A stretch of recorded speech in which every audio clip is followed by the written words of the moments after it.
Twelfth class की physics के numerical की सीरीज में आज का अपना जो क्वेश्चन है वो है क्वेश्चन नंबर 11.15। यानी कि ट्वेल्थ क्लास की फिजिक्स के चैप्टर नंबर 11 के न्यूमेरिकल हम कंप्लीट कर रहे हैं और इस सीरीज में आज का अपना जो क्वेश्चन है वो है क्वेश्चन नंबर 15। क्लियर है। इससे पहले वाले जितने भी क्वेश्चन है उनकी प्लेलिस्ट बनी हुई है, आप वहां से कंप्लीट कर सकते हैं।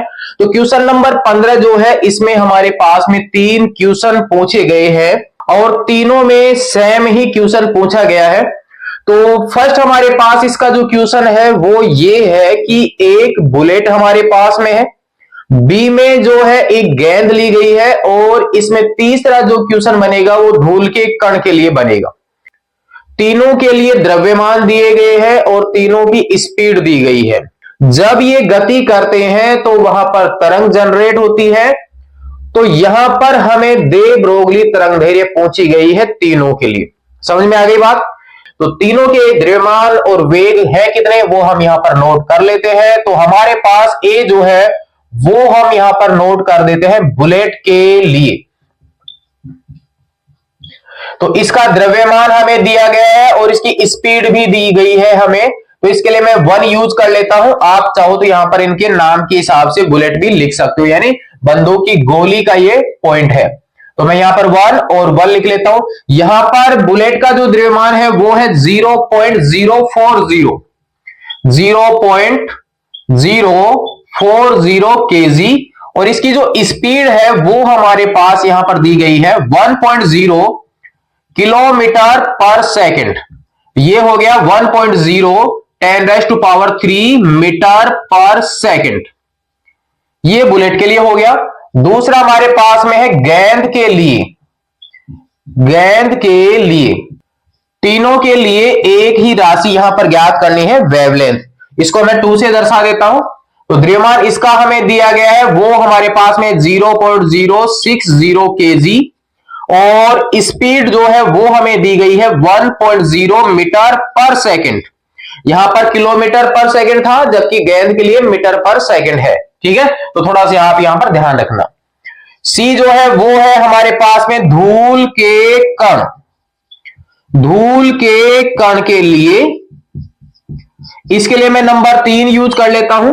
तो द्रव्यमान हमें यहां पर दिया गया है 1.0 10⁻⁹ kg। क्लियर है। धूल का कण तो काफी छोटा होता है इसलिए द्रव्यमान आपके -9 में है। और यहां पर इसकी जो वेलोसिटी है वो दे रखी है 2.2 मीटर पर सेकंड। तीनों के द्रव्यमान है, तीनों की स्पीड हमें दी गई है और वेवलेंथ पूछी गई है। तो लैम्डा बराबर हम जानते हैं H/P होता है और P बराबर होता है M और V। तो M और V सबके लिए, H सबके लिए कॉमन हो गया, प्लांक कांस्टेंट। तो तीनों के लिए हम 1 by 1 यहां पर कंप्लीट कर लेते हैं। तो हमें यहां पर पूछा गया लैम्डा 1 अपने पास बुलेट के लिए, लैम्डा 2 गेंद के लिए और लैम्डा 3 धूल के कण के लिए। ये हमें यहां पर ज्ञात करना है। तो अब हम यहां पर नंबर 1 को हल कर लेते हैं बुलेट के लिए, या बुलेट की दे ब्रोगली तरंगदैर्घ्य भी आप इसको बोल सकते हो। बुलेट की दे ब्रोगली तरंगदैर्घ्य ये हमें ज्ञात करना है। ठीक है, तो लैम्डा 1 बराबर H/P। H/P 1 की बात करें तो 1 यहां पर मैं लगा लेता हूं, H M1 V1। तीनों मान अपने पास में मान रखिए, हल कीजिए और कंप्लीट कर लीजिए। कैलकुलेशन जो है वो आप खुद से हल कीजिए क्योंकि एग्जाम आपको खुद को देनी है। तो कैलकुलेशन आपके पहले से कंप्लीट होगी, अभ्यास पहले हो चुका होगा। तो वहां पर फिर डायरेक्ट ही आंसर याद आ जाते हैं अगर आपका अभ्यास बहुत अच्छा है। तो द्रव्यमान कितना है 0.040 और 1.0 10⁻⁻³ ये अपने पास में दिया हुआ है। हल कीजिए। तो आप देखिए यहां से आपके पास में पॉइंट जो लग रहा है वो 3 डिजिट के बाद लग रहा है। तो आपके पास 10⁻³ ऊपर चला जाएगा और ये पॉइंट आपके यहां से हट जाएगा, यानी 6.63। यहां पर हमारे पास 4, यहां पर हो गया ये 10, ये वाला जो 10 है वो 10⁻⁻34।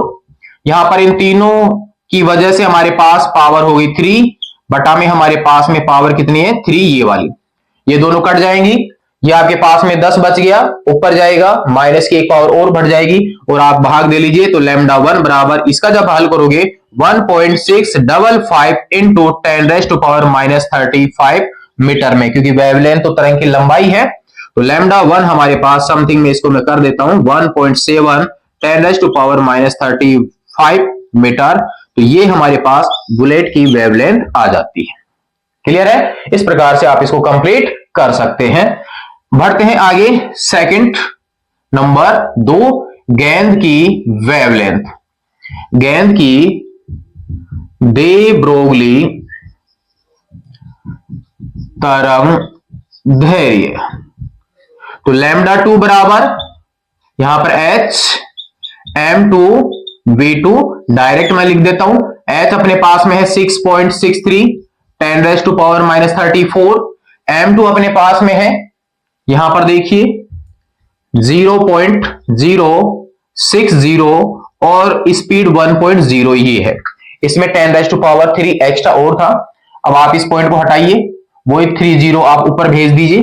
तो लैम्डा 2 बराबर 6.63 10⁻34, ये आपके पास में 10⁻³ 1 2 3 डिजिट के बाद में आपके पॉइंट लग रहा है, और बटा में ये हो गया 6 और मल्टीप्लाई में ये वाला 10, यहां से ये कट जाएगा, पावर 2 बचेंगी, भाग दे लीजिए। तो लैम्डा 2 बराबर 1.1 इंटू 10⁻⁻32, -34 है प्लस का 2 है, तो आपके पास -32 मीटर गेंद की वेवलेंथ भी कंप्लीट हो जाती है। कोई भी क्वेश्चन आपका यहां से गलत होने वाला नहीं है। कंप्लीट आप प्लेलिस्ट को वॉच कीजिए, अभ्यास कीजिए, कैलकुलेशन जो है वो आप खुद से हल कीजिए। फॉर्मूला आपको पता चल गया, उसके बाद बाकी का जितना भी मैटर है वो आप खुद से कंप्लीट कीजिए। लास्ट में मैच करके देखिए तो आपके पास आंसर आ रहा है, इसका मतलब आपका कॉन्फिडेंस भी बढ़ेगा और आपकी कैलकुलेशन की स्पीड भी बढ़ जाएगी। अब हमारे पास में है सी, यहां पर धूल के कण की वेवलेंथ। हमारे पास में है धूल के कण की दे ब्रोगली तरंग दैर्घ्य। फॉर्मूला यही लगने वाला है, बस वैल्यू आपकी यहां पर चेंज होती जाएगी। लैम्डा 3 बराबर h m3 v3, यहां पर हमारे पास 6.63 10⁻⁻34 क्लियर है, और m3 हमारे पास में है 1.0 इंटू 10⁻⁻9 और द्रव्यमान हमारे पास में है 2.2। यहां से 10⁻⁻9 है, यहां पर आपके पास -34 है, तो 25 माइनस में बच जाएगा और 2.2 का भाग दे दीजिए इसमें, तो कंप्लीट हमारे पास में मान जो है ये मिल जाता है 3.01 इंटू 10⁻⁻25 और किसमें मीटर में। ये हमारे पास धूल के कण की वेवलेंथ मिल जाती है जब उसका द्रव्यमान और स्पीड जो है वो हमें यहां पर दी गई है। तो क्वेश्चन नंबर 15 जो है वो आपका कंप्लीट हो जाता है, यानी 12th क्लास की फिजिक्स के चैप्टर नंबर 11 का क्वेश्चन नंबर 15 आपका कंप्लीट है। नोट कीजिए, फिर भी यदि कोई समस्या आती है आप कमेंट्स में बता दीजिए। नेक्स्ट में देखेंगे अब हम इसका क्वेश्चन नंबर 16, तब तक के लिए धन्यवाद।